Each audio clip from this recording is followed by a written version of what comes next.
President of our Supreme Court spoke out. He said that he felt over the Brexit decision not enough people had been prepared to stand up and defend the judiciary. Where were his friends amongst the political class? This is what he said. What they did was perfectly lawful. But I think some of the things that were said risked undermining the judiciary and unfairly undermining the judiciary and therefore undermining the rule of law. If you have a free press, these things can happen. And to pretend at the end of civilization as we know it when it happens once or twice is wrong. If it became standard practice, then I'd be worried. So far as the decision in this court, the Supreme Court, is concerned, the politicians reacted, and particularly government ministers reacted with exemplary speed and said exactly what, in my view, they should have said. When the divisional court had given its judgment before, I think that the politicians acted slower than one would have hoped and perhaps expressed themselves rather more pallidly than one would have hoped. But to be fair to politicians, like judges, they learn, and after the Supreme Court gave its decision, they did precisely what they should have done. We were doing what our job requires us to do, which was taking a case which had been brought to court and dealing with it according to the law and answering the issues that were presented to us according to the law.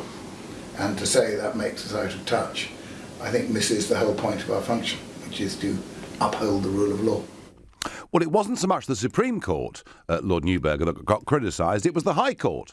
And it was the High Court that said that actually the referendum wasn't good enough. It didn't count. Even though the government had told us it would, this would have to be decided by Parliament. And yes, the next day, the Daily Mail carried a big headline with a picture of the three judges concerned, with the headline, "Enemies of the People," which I guess was pretty out there. And to be fair, I was pretty critical too. And I was critical in particular of one of the judges, Lord Thomas, and the reason was that he had clearly been an activist for us to be integrated fully within the European legal system. And I felt it would have been better if he'd absented himself from the case. So this isn't just about the Supreme Court, and actually it isn't just about the High Court. The bigger fundamental question I'm asking you today is, should judges be off limits when it comes to us criticising their decisions? Because pretty clearly Lord Neuberger's saying in that clip, if you stayed awake for it, that what he's saying is that if you criticise judges, you're undermining the rule of law. And I'm sorry, I just don't buy into that. I think any public servant is there to be criticised for how they act or what they do. Surely it can't be right that politicians can be criticised for virtually everything they do, and yet judges should be effectively exempt. The Lord Chancellor and Justice Minister Liz Truss said after his speech this morning that she was delighted that Lord Neuberger was proactively talking about the role of the judiciary in public. Right. Well, I'm none the wiser as to what she thinks, whether she agrees with what he was saying or not. But I want to know from you. I want to know from Tony in Wakefield. Tony, was it wrong that the Daily Mail and myself and some others, was it wrong that we criticised one of those judges in particular and that decision in the High Court over Brexit? Yes, ultimately. The reason being is can I just say to you, Nigel, thank you very much for getting us to this situation, because I believe you did, and without you I don't think we'd be where we are. Well, that's very sweet of you, Tony, but what about these judges? Going back to the judges, I think in this case, look, one of our problems in this country, and one of the reasons that Heath was able to drag us into the EU without asking the people first, because we weren't asked until 2 years after we joined it, sure, is because we have an unwritten constitution. Now, anybody who's ever been anywhere near a law school in this country, and there's quite a lot of us, will tell you that the one thing they always talk about is our wonderfully flexible constitution. That means they can fiddle with it. That's what it means. And the problem is when you're in uncharted territory like this, what you find is nobody's really sure who has the power to do what. And what judges were doing in that case was determining what the law says. Now, of course, or their interpretation of it, because, of course, we've never been down this road before. And, of course, we all know that treaties have been ratified using the royal prerogative since the dawn of time, but basically, and this is why the government believed that they could use the royal prerogative to invoke Article 50 because it was part of the day-to-day management of the treaties.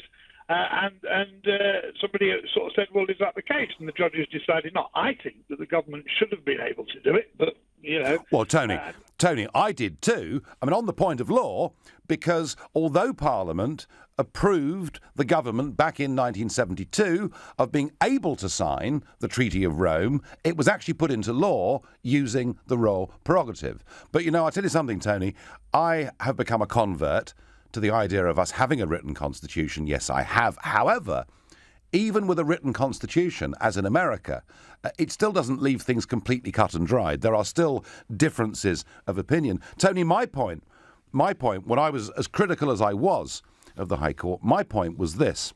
It was that Lord Chief Justice Thomas had spent many years of his career pursuing the idea of us being fully integrated into EU law. And just as, I mean, Tony, if you appeared in court and I was on the jury, I'd have to say, I'm sorry, I can't be on the jury for this case. I know Tony. I know what a rotter he is already.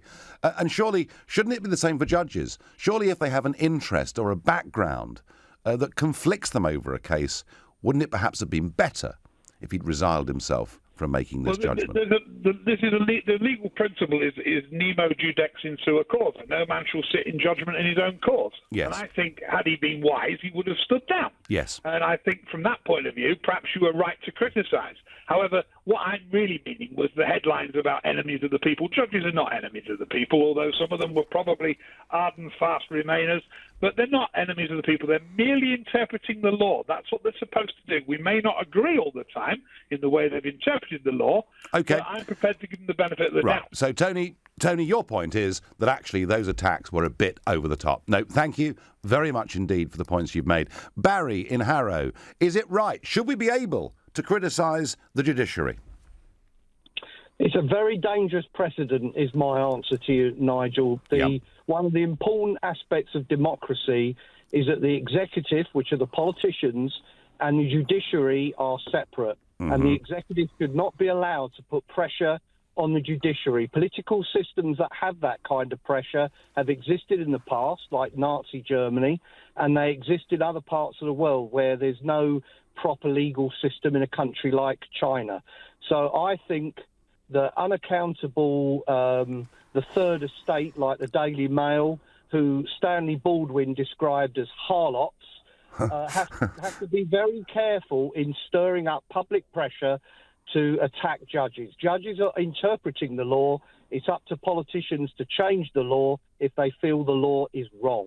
On the big picture, Barry, of course, everything you've said there is absolutely right. But the broader point, I mean, surely in your lifetime you've read in newspapers about judgments or comments that judges perhaps have made that you would think, goodness me, where on earth did they get that from?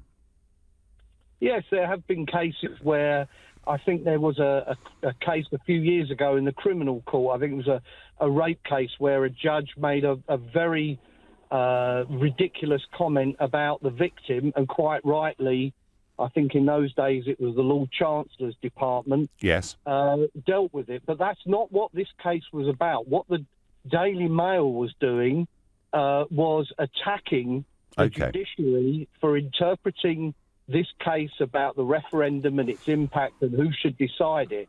And that is a major constitutional issue. And if we don't have separation of powers, Nigel, God help us. Yeah, no, Barry, I get that. I understand that. And of course, traditionally, our judiciary has been very much less political than, say, America, where they are political appointments. There are some, Barry, that would say that maybe during the Blair years, we did see an increasing politicisation of bits of our judiciary, and some even view the establishment of the Supreme Court in that light. But Barry, your basic point that pressure should not be put by the executive on the judiciary, and they need to be separated, is, of course, fundamental and correct. And I thank you very much for the call. Text here, there's a big difference between criticism and emotional splurges making headlines, says Kate. Robert in Sittingbourne says the judiciary are getting too big for their boots, and characters like Lord Neuberger should not be making public political statements. Well, I think, Robert, he would argue, that he wasn't. And a tweet here, all holders of power must be scrutinised, even criticised by the public. And that point is made by Matthew Hatch. And I wonder what John, living in Ashton-under-Hill, makes of this debate. Good evening, Nigel. Thanks for having me on. The point I wanted to make was that throughout the whole of the history of the 18th and 19th century common law in tort and contract, property rights always trumped human rights. Almost all the time, and then of course, if you, which was the country where property was, crimes against property were absolutely not on, and then of course you have the supreme example of Judge Jeffreys, Yep. who was definitely an enemy of the people, who eventually found his lot in the Glorious Revolution. Not too different from June the 23rd. So, John, judges can get things wrong and we should criticise them. Is that what you're saying? Absolutely right. Yes. Because they are creatures of their time. And the other point I'd like to make, Nigel, is we actually do have a written constitution. It's written in case law. It's just not codified like the wretched Code Napoleon. No, and that's the argument against written constitutions. And I do understand that, John, and I've wrestled with this myself. But when I look at the US Constitution, I do think at least they've got some better basic frameworks for knowing what a law actually might be. Ours, yes, it is written, but you couldn't even fit it into this studio. John, I thank you. Your Facebook messages. Malcolm Lucas says judges work for the public and therefore are subject to criticisms. Glenys Dillon says no one is above the law and those that intimidate people doing their job should be prosecuted. Well, OK, you can read that any way you want. As we speak, President Trump is giving a press conference in Washington of quite a dramatic nature. I'll be giving you the latest in a moment on what he's been saying. But right now, you're listening to The Nigel Farage Show exclusively on LBC. It's 7:15. Nick Ferrari at breakfast on LBC. For many, when Mayor Khan took over, they were surprised that among his first acts, when you think of the challenges facing London, was to ban a poster on the London Underground. Well, Mr. Khan, or Mayor Khan, my apologies, will come under pressure again because of a new poster. Can you keep up with a Kardashian? And there's a picture of Khloe Kardashian in a fairly provocative pose. We have a diet industry that is based on failure, that's selling images of the absolutely unattainable. Wanting to be slim, to go on holidays or whatever it is part of the choice of living in a free society. And last time they tried to ban a protein advert, there was a backlash. Many young women went out and bought the stuff. Nick Ferrari at breakfast every weekday morning from 7, only on LBC. With Hampton by Hilton, making you welcome at over 40 hotels in Europe. eBay has every kind of car part for everyone from beginners to the real experts. Well, that should stop them squeaking. Brake pads. And that's the engine sorted. Motor oil. And that's the handling taken care of. Alloys and tyres. And that means I've saved myself a few quid. 12-foot snooker table for the spare room. Shop eBay's unbeatable selection of car parts and accessories. The ultimate fix to the car like a hero shop. This is important health information for people aged 65 and over. Cold weather can make you more likely to catch a winter illness that could become very serious. So if you start to feel unwell, even if it's just a cough or a cold, seek advice from your pharmacist before it gets more serious. NHS. We're all here to help you stay well this winter. House sale fallen through? Getting divorced? Struggling financially? None of these things are nice. But Property Rescue can help. They can buy your home for cash, no matter what condition. Often exchanging within 48 hours, which is a nice thing. It's also hassle-free, so go to propertyrescue.co.uk. They're buying houses all over Britain. Property Rescue, problem solved. The secret's out. Ray Morris Automatic Cars have been selling cars for over 50 years. With ultra-low mileage automatic cars from £5,000 to £25,000, they have the make and model to suit your budget. Ray Morris Automatic Cars in South East London, 10 minutes from the Dartford Tunnel. With over 300 automatic cars actually in stock. Buy one today and drive it away. AutomaticCarSpecialist.com, the not-so-secret home of automatic cars. Do you have a pension? Maybe you've got more than one. How do you know if they're in the right pension funds, making as much money as possible for your retirement? Answer is, you probably don't. At The Pension Works, our fully qualified independent financial advisors could add instant value to your retirement fund. Simply text the word YES to 83222 for your free Pension Works health check. That's YES to 83222 today. Your pensions working harder with The Pension Works. This March, the world-famous Royal Albert Hall will play host to over 200 classical musicians with state-of-the-art lights, lasers and thundering fireworks finale to the 1812 Overture for Classical Spectacular, accompanied by the Royal Philharmonic Orchestra. Experience Classical Spectacular at the Royal Albert Hall from the 16th to the 19th of March. Get your tickets now at lbc.co.uk.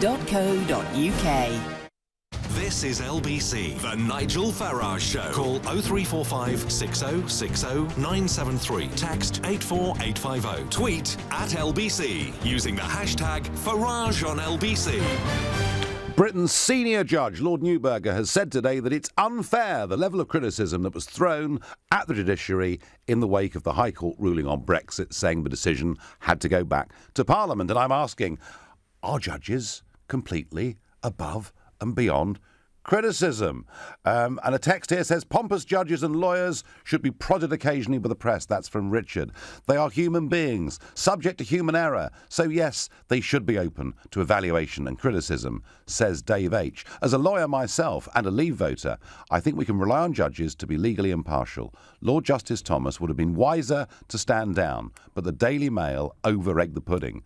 Stuart from Wiltshire. Well, that was the point, Stuart, that I was making. I felt that in the case of this individual, just as a juror could not possibly sit on a case knowing the accused, that the same should have applied here. But I'm going to go further with this idea that judges should be open to criticism. I think, actually, they should be open to an even greater level of scrutiny. You know, it was only back in 1975 that we first put proceedings in the House of Commons on the radio. And it wasn't televised until the late 1980s. And now we would think it absurd, surely, if we could not see, you know, Prime Minister's questions or whatever it was. We want to see and hear what is going on in that chamber. Now, we do televise the proceedings of the Supreme Court, but more often than not, they are pretty high, complex points of law. But I'm going to suggest that not only should we be able to criticise judges in some cases, not to attempt to destroy the independence of the judiciary, but to criticise them in some cases. And I think, just as we do in America and other countries, I think trials in this country, you know, Crown Court trials and upwards, should be televised, should be covered properly by the media, so we can make our own minds up whether the money we spend, your money, you're paying it as taxpayers, whether that money is being spent on the right people. And that's my suggestion. I think even more transparency would be an idea. You may agree with that, you may disagree with that. Either way, to get involved, call me on 0345 6060 973. Text me at 84850. You can tweet me at LBC, not forgetting the hashtag Farage and LBC. And you can watch the show live on LB's Facebook page. Now, Adrian in Islington, what do you think of this debate? What I think is I'd much rather have the rule of law rather than the rule of Farage soundbites or Trump soundbites in their respective countries. And, you know, we've had three different layers of law here. So I don't mind them being challenged on a point of law. Yep. That's fine. But to be criticised by people like you on an evening show with your audience, nearly all of us will be inexpert in this. You know, and have this crucifixion by media is completely wrong. If you want to challenge them, then by all means hire a lawyer and take it on a point of law. Well, actually, but Adrian, trying to crucify them on the radio Actually, get people wound up because they disagree, because three different layers of judges, all of whom are legal experts, happen to disagree with you. By the way, I don't think you'd be protesting if they had done what you would have wanted. Well, Adrian, I'd rather have rule of law than the rule of Farage soundbite. Adrian, you can do your Farage soundbites bit, and it all sounds very good. But at least I've been consistent. I said from the start that I thought it was very, very questionable that Lord Thomas should have been part of that High Court ruling, given his own interest in this subject. Surely that's a reasonable point to make. Well, maybe, but do you imagine that these are all of those judges, right? They are senior people. They will all have been very aware of current affairs. They'll all have watched that debate going along, all the way along the line. I can't believe that any one of those judges didn't have an opinion, one way or the other, on whether we should stay in or whether we should leave. So all of them will have had an opinion. The mere fact that one of them happens to have made it public doesn't necessarily invalidate him as an individual. Do you think any of the others would have failed to have had an opinion? The fact that they kept it secret, for all you know, Nigel, or for I know, for all we know, multiple judges may have been people minded to leave, or there may have been people minded to stay, but they didn't declare it. So in that sense, every one of them, I'm sure, had an opinion. Well, I think there's a difference, Adrian. Adrian, there's a difference between having a private opinion and being a public campaigner for something. But I'm going to go further, Adrian, in my criticism here, and let me tell you why I feel strongly about this. And actually, now I will criticise Lord Neuberger himself, and here's why. After that High Court judgment and the decision that it would go to the Supreme Court, UKIP, the only party in this country that has believed and campaigned for Brexit, and without whom I don't think anybody thinks there would have been a referendum, we, Adrian, applied, we made an application to the Supreme Court to put our case, to put our point of law, which very simply would have been that as the Treaty of Rome came into being using royal prerogative, surely the same should apply here. And do you know what, Adrian? The Supreme Court refused to take us, refused to hear our points. By the way, Nigel, did you apply to the lower courts? No, we didn't, because by this time Why not? Well, hang on. Why would it not have been equally relevant for you to apply to the other courts? Why wait for the Supreme Court? Why couldn't you do that? Because it had already gone to the Supreme Court, and that is why. Well, why didn't you apply? Because I'm three layers, hasn't it? So why didn't you apply at the first layer, appealing to the appeals court? Why didn't you put your case to the next level? Because we're a political party. We don't want to spend our lives on legal fees. You want to do it now. You're a political party. Why is doing it to the Supreme Court any different to doing it at the next level? Because we barely, to be honest with you, this went pretty much very quickly. This went not good enough, Nigel. This went to. Well, Adrian, I think it's and I am questioning. Do you know what? I am questioning the genuine independence of our Supreme Court if they weren't prepared to take a deposition from the one political party who had a real interest in Brexit and had done for nearly 25 years. Adrian, thank you for your passionately made points and criticisms. The Farage soundbite. Gosh, how awful. Kevin in Bromley. Should judges be above all forms of criticism? No, most definitely not. But first of all, I'd like to thank you for getting us out of the clutches of the European Union protection racket. Well, Kevin, we've won a referendum. We've won a referendum, but we've got a long way to go. Yeah, we're on the way, though. We're on the way. We've got a chance now to escape from that protection racket. But now moving to the question at hand, quite definitely they should be scrutinised and criticised. If you don't do that, you undermine democracy and the rule of law. Yes. It needs to be safeguarded. Those judges, those particular judges, the High Court judges and the Supreme Court judges, they are extremely clever men, fully conversant with the law. But what you've got to bear in mind is they are part of the establishment, they are part of the elite, and the bulk of them are pro-Europe. They rule on the European law because the real Supreme Court at the moment is the European. Well, that's certainly true. It's certainly true that since we originally signed up to the Treaty of Rome, our courts, of course, can have their judgment struck down in both Luxembourg and indeed in Strasbourg. To be your point, Kevin's interesting because what Lord Neuberger... Another point, Nigel. Just one second. What Lord Neuberger was saying was that if you criticise the judges, you undermine the rule of law, and your point is if you don't criticise at times, that actually undermines the rule of law even more deeply. Of course it does. And I'll make this point. The point I really want to make is they are part of the elite and they're pro-European. And judges don't just interpret the law, they actually alter the law and make law. They often find, they'll set a precedent. Well, so they could. Those people are so clever. If they'd have been anti-European, I'm sure they would have found a way to set a precedent and would have said something like, "This is a unique situation, and because of this and because of that, blah blah blah blah blah." Well, one thing, Kevin, is for certain. Whether they were, they could do that. Kevin, whether they were for or against, I don't know. But one thing is for certain, that Lord Neuberger wanted, when it went to the Supreme Court, for it to be a unanimous decision, and it wasn't. It was a split decision. Kevin, I thank you for your call very much. I'm going to go to Carl in Orpington next. Carl, what do you make of this? Yeah, well, hi, Nigel. Thanks for taking the call. I just wanted to say that, really, there are procedures in which you can challenge judicial kind of activity. And I really... what it does is undermine our system if we're just constantly beating them up outside of that judicial complaints procedure. It undermines the judiciary, it undermines our country, and you're naturally an obstructionist. You've been that way for many, many years. You obstructed Europe, and now we're out of Europe, and okay, we all have to accept it. But the point is that you bit on their heels all day long, every day, until you got what you want. But we don't want you to destroy the country in that way. And I think if there are procedures for dealing with judicial complaints, let's follow the procedures. Let's go through it. If you want to lodge a complaint against Judge Nuremberg, then lodge a complaint against Judge Nuremberg, but put it in the right forum. Well, I tried, Carl.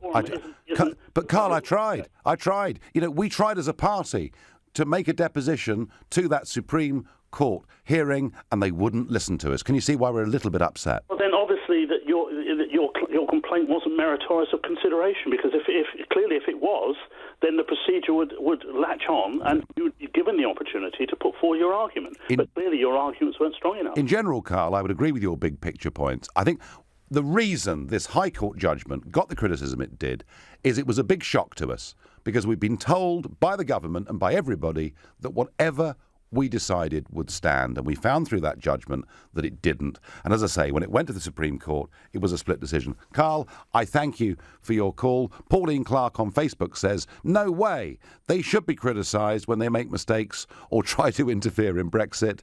Text, dear Nigel, judges are people, not gods. And that comes from Sue. You're listening to The Nigel Farage Show exclusively here on LBC. It's 7:30 and time for the news with Rupert Bartier. President Trump says he's asked officials at the US Department of Justice to investigate recent leaks involving the White House. It's after details of an FBI investigation into former National Security Advisor Michael Flynn was released. The Islamic State group has claimed responsibility for bomb attacks in Pakistan and Iraq. At least 120 people have been killed in total. And it's reported the business secretary is to travel to Paris tonight to meet with executives at carmaker Peugeot, ahead of a potential takeover of Vauxhall, which employs 4,500 people in Britain. Greg Clark will also hold talks with the French government. LBC weather. Cloudy tonight with patchy rain in some areas, a low of 4 Celsius. Tomorrow, early fog will lift to leave a mainly dry day with sunny spells and a high of 12 degrees.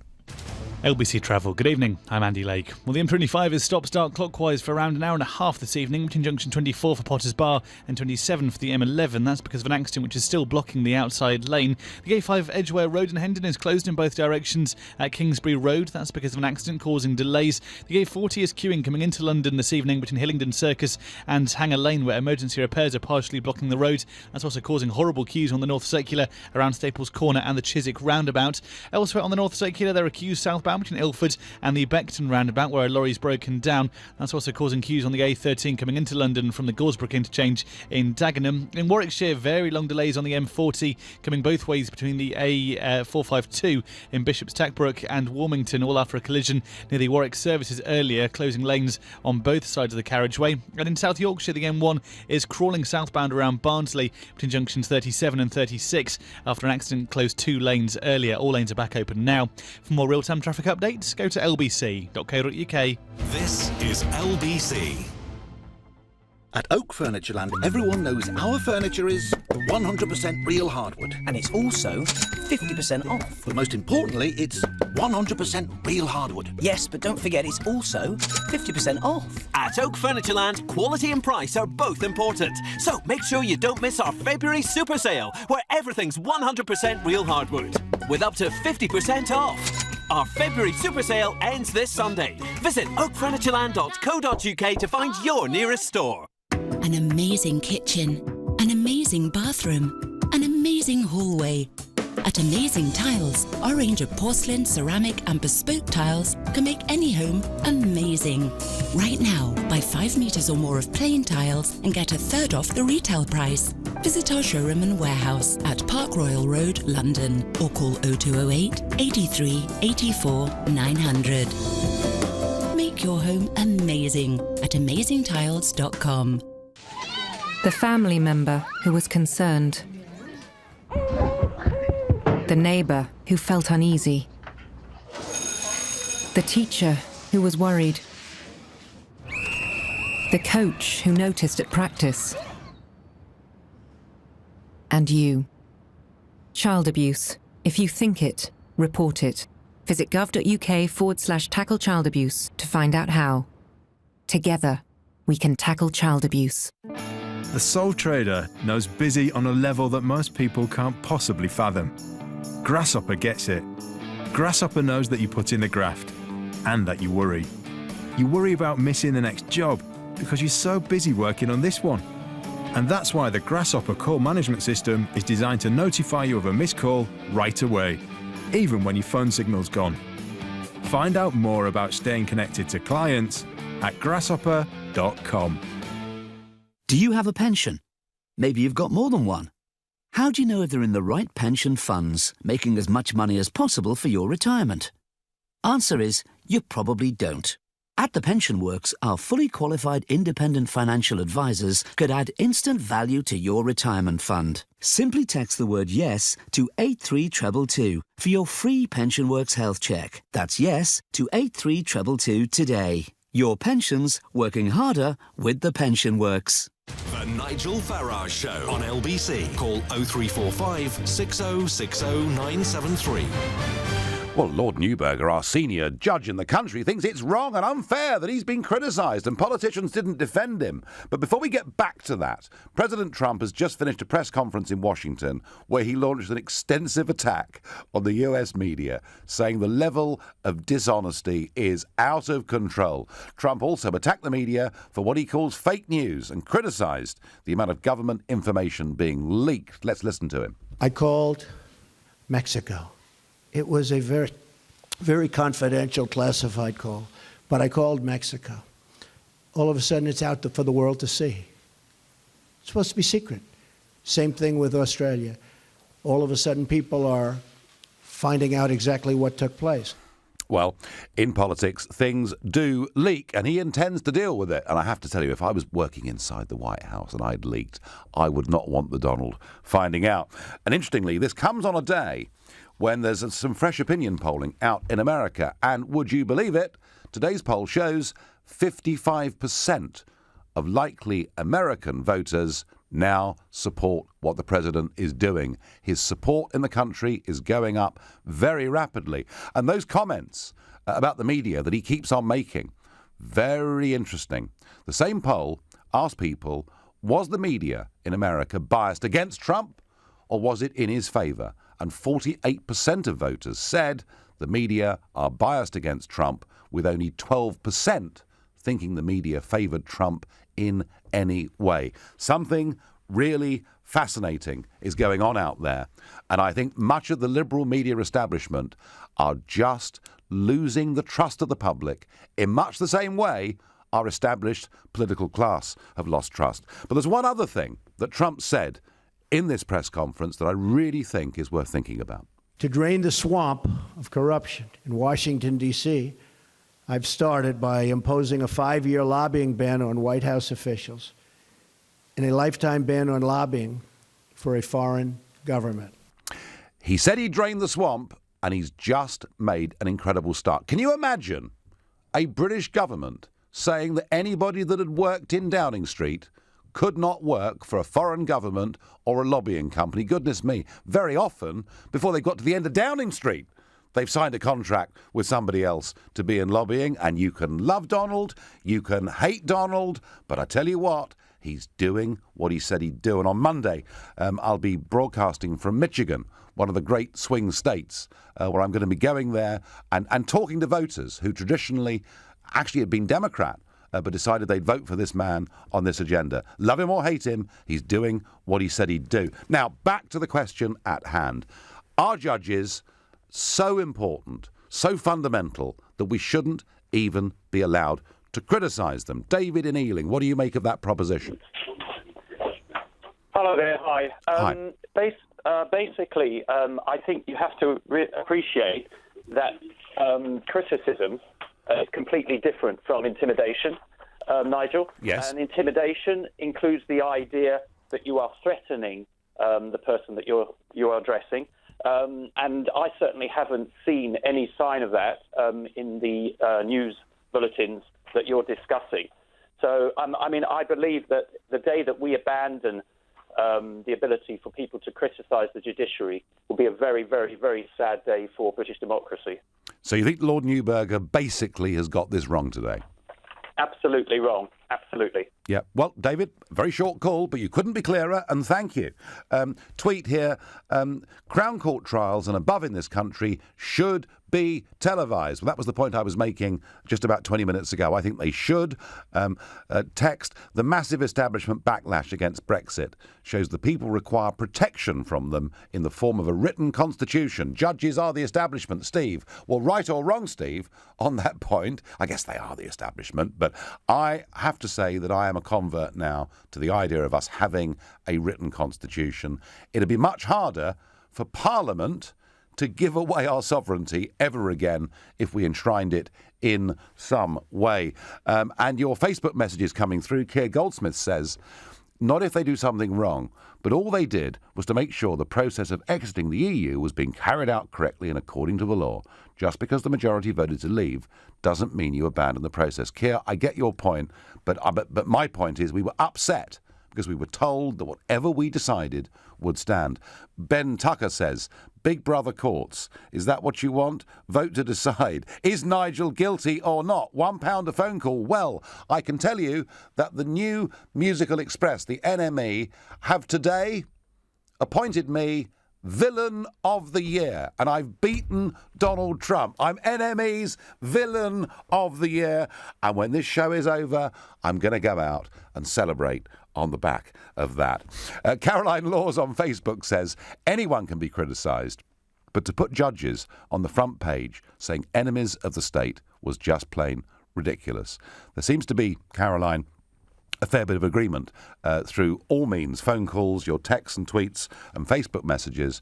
Everybody seems to think that headline was perhaps a little over the top. I wonder what Martin in Watford makes of this. Hi, good evening. Good evening. I just want to make 3 points, if I may. One, why don't you broaden the debate, not only for MPs criticising judges and their decisions, but the ordinary person, not man, but the ordinary person in the street has the right to challenge a judge's decision, and I'll tell you why.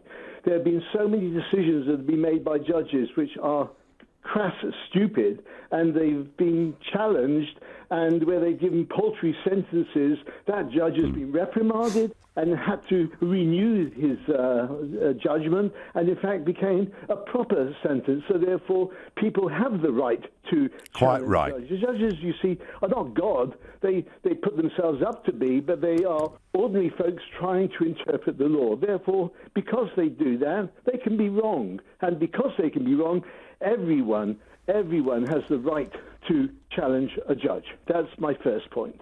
Martin, you only get... this is only an hour's show, and I'm going to let you make that one point because you've made it beautifully, and other people want to get involved. But, Martin, you've made the point. They're human, they make mistakes, and through criticism, sometimes you can actually get a very bad judgment to be looked at again and perhaps changed. And I'm going to give you, Martin, in a moment, an example of that. And I thank you for the call. And I wonder what Jamie in Chester...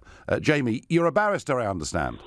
I am, Nigel, yes. Yeah, so was it wrong to call the judges, the High Court judges, enemies of the people? Yes. Right, OK. But should people be able to criticise judges in some form? Yes. Right, OK. Do you want me to make the distinction? Please do. There is a clear distinction. Judges are not expressing their opinion, when they rule on matters like the Supreme Court case, they are applying the law. And very often, judges will come to conclusions on the law that goes against their opinion of what the law should be, but they are bound to apply the law. Yep. You can criticise their application, their reasoning on the law, all you want. I do it regularly in my job. Yep. Criticising them solely because they've reached a decision that you don't like or a decision that is inconsistent with your beliefs, and criticising them in a personal manner by saying things like enemies of the people, is wholly unacceptable.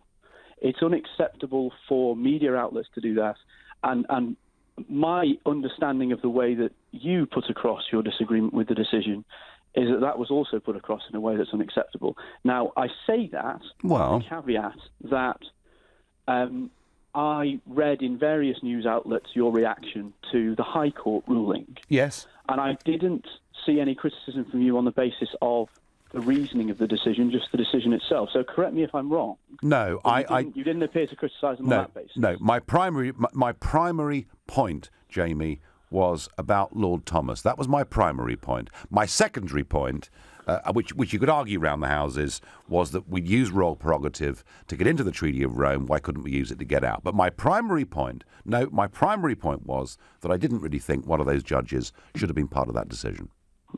Well, I understand that. I disagree with you on that, but I understand the point you make. Of course, it's important the judiciary needs to be independent. And if you have a concern that, for whatever reason, Lord Thomas wasn't, then it's fair enough you express that. But in the aftermath of that decision in the High Court, you were talking about leading a march on the Supreme Court.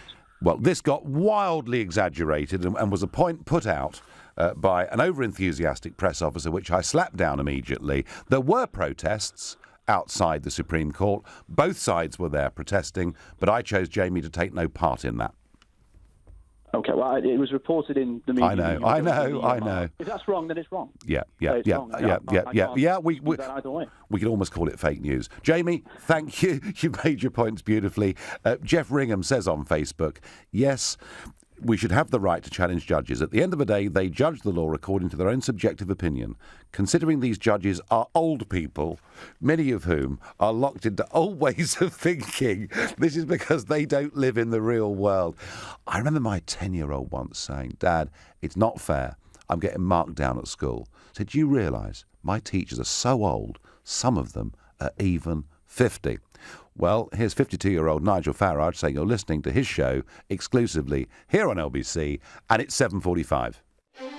Coming up at 8 on LBC, Clive Bull. Donald Trump has launched an unprecedented attack on the media, saying the level of dishonesty is out of control. So who's telling the truth, the media or the president? Clive Bull on LBC. Divorce. It threatens the things you've worked hard for in more ways than you can imagine. Your home, savings, pension, and most of all, your relationship with your children. Don't let divorce cost you any more than it has to. Cordell & Cordell is dedicated to helping men in matters relating to divorce. Call now on 0330 60 60 161 or visit cordellcordell.co.uk, office in central London. A partner men can count on.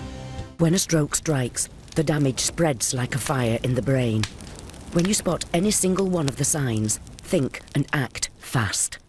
F. Face. Has it fallen on one side? A. Arms. Can they raise them? S. Speech. Is it slurred? T. Time to dial 999. The faster you act, the better their chances. So even if you're not sure, act fast. Make the call. Dial 999. La La Land is the feel-good film of the year and is now the biggest winner at this year's BAFTAs with an incredible 5 awards, including Best Film, Best Director and Leading Actress Emma Stone. It's very, very exciting. It's sheer perfection. La La Land. Don't miss it on the big screen in cinemas now. Let's be anything but beige, because right now at Wickes there's 3 for 2 on absolutely all paint. That's all brands, all types, all colours, all the way up to the 21st of February. Wickes, let's do it right. A big night out. A lumpy bed. There are so many things that can keep us awake. But if you can't sleep because you're worried about paying the bills, we can help. Capitalise provides free, impartial and confidential face-to-face support to help people in trouble manage their debt. Find out more at capitalise.org.uk. At Oak Furnitureland, everyone knows our furniture is 100% real hardwood. And it's also 50% off. But most importantly, it's 100% real hardwood. Yes, but don't forget it's also 50% off. At Oak Furnitureland, quality and price are both important. So make sure you don't miss our February super sale, where everything's 100% real hardwood, with up to 50% off. Our February super sale ends this Sunday. Visit oakfurnitureland.co.uk to find your nearest store. Don't break down now. I've got friends round tonight. Oh, don't break down now. I've got to open the shop. Whether you're running a home or a business, you'll want a boiler that won't let you down. With a new one from British Gas, you'll not only get £400 off, you'll get a fixed price guarantee and a 5-year warranty for added peace of mind. But, I'm getting to it, Wilbur. You only have until 31st of March to get £400 off. Search British Gas or call 0800 754 754. Conditions apply. Leading Britain's conversation. LBC, The Nigel Farage Show. Oh, yes, we should be able to criticise judges, and here's why. Here's why, and it's a story that involves free speech, and it's a story, I'm pleased to say, that involves LBC. Because if we go back to 2012, Judge Peter Bowers said he was going to take a chance on burglar Richard Rochford, who raided 3 homes in 5 days, telling him it takes a huge amount of courage, as far as I can see, for someone to burgle somebody's house. Shall I just say that again? Judge Peter Bowers said it takes a huge amount of courage, as far as I can see, for somebody to burgle somebody's house. Well, as you can imagine, there was a bit of a furore. And David Cameron, the Prime Minister, quite rightly said that burglars were not brave, but they were cowards and their crimes were hateful. And the Lord Chancellor, Chris Grayling at the time, and the Lord Chief Justice, Lord Judge, considered his comments to have damaged public confidence in the judicial process. And they said this in response to one of the complainants, who was a certain Nick Ferrari of the LBC Breakfast Show. Anyway, as a result of all of this, Judge Bowers was issued with a formal reprimand. OK? So Nick Ferrari, on his show, openly criticised the judge, along with others, and the Lord Chancellor and others said, do you know what? This criticism is just, it's right, and it's fair. It's outrageous what this judge has said. What signal is that sending to people in this country? And he got a formal reprimand, and I'm certain if he ever did it again, he probably would have finished being struck off. So we have to be able to criticise, but, and I take some very intelligent calls and points we've had tonight, not to undermine the independence of the judiciary, or to be seen to be moving towards a country where the executive, the government, could influence judges' decisions. And I think that is really, really important. Barbara Birch on Facebook says, if you can't question judges' decisions, you might as well go and live in North Korea, where you can't criticise anything. Well, you can always leave North Korea and get murdered at an airport, as happened, of course, just today. Steve in Worthing, is it right that judges should, at times, be criticised? You mean enemies of the people? Well, that's what some thought. That's a bit inflammatory, isn't it? No. Right, yeah. I mean, yes, they absolutely should be criticised. And with regard to the law, I mean, the laws in this country, you know, are seriously at fault and need to be changed. I mean, you've got a situation, depending on one part of the country, you know, a law will be passed, or judgment will be passed one way, and in another part of the country it will be passed totally differently. You know, I think you've got a lot of these laws are out of date. And I would say with regard to the law, not just the judges, you know, they've done a very good job legally protecting people like Abu Hamza, Anjam Chowdhury, you know, but what about we've got, as I understand it, 3,000 cases of female genital mutilation. You know, what's the law and the judges done to sort of protect them also? Well, they have to have proof, Steve, don't they? I mean, you know, somebody can be accused of something, but you have to have absolutely incontrovertible proof, and a jury has to be persuaded of that as well. Yeah, okay. fair enough, but it is appalling that we've got a situation, I believe that the majority of them have been sent to Pakistan where they've had this done, although, allegedly some of it's actually happened over here. But I remember not so long ago, it was stated there was about 100 cases. Then it went up to 1,000. I know. And now it's 3,000. This is appalling. Steve, the law is not perfect. And you talked about Abu Hamza, who, of course, invoked the human rights law, much of which we inherited and, in fact, maybe enhanced from the European Union. And maybe getting back an independent judiciary will, medium to long term, be one of the benefits, Steve, of us getting out of the European Union. Liz Weston says if judges are always right, then there would never be a court of appeal and miscarriages of justice couldn't possibly ever happen. Robin Pearce says if the High Court judges are genuinely concerned about parliamentary sovereignty, then why do they want to stall Brexit, which will restore parliamentary sovereignty? Well, Robin, it's gone now. And I've just got one here. You can love Donald, you can hate Donald, but he's doing what he said he'd do. Comes in by tweet. Connor in Hull. Were these judges enemies of the people, or was that completely over the top and, in fact, maybe an attack on the independence of the judiciary? Hi there. First off, congratulations on the NME Award. Thank you. I'm delighted. Very impressive. Best thing that's happened to me for a long time. Yeah. No, I'm very impressed. I think the idea that decisions of judges are somehow sacrosanct and that you're not allowed to criticize it is absurd. As you say, these journalists are not the government. They are free-born citizens, and they should be free to say whatever they choose to, and they are protected by freedom of speech, especially when what they're saying is true. They are enemies of the people. The people are ultimately the sovereign power in this country. We made a decision, and the government was simply trying to enact it. This isn't about the independence of the judiciary. Judges have not been acting independently in this country for some time now. You always see them... Do you really feel that, Connor? Do you really... Yeah. You see them reaching these crazy decisions that clearly reflect their own prejudices and priorities rather than an honest and dispassionate application of the law. The judiciary are very often the enforcers for political correctness, which is completely at odds with the views of most normal people. They, for example, they'll routinely allow dangerous foreign criminals and illegal immigrants to stay in the country because they had a kid or married another illegal immigrant or bought a kitten or whatever. Well, Connor, isn't this? Sure. Didn't a lot of this happen because we were members of the European Union and we saw European law being incorporated into British law and being enshrined in a Human Rights Act? And don't we now have the opportunity with Brexit to get rid of some of this stuff?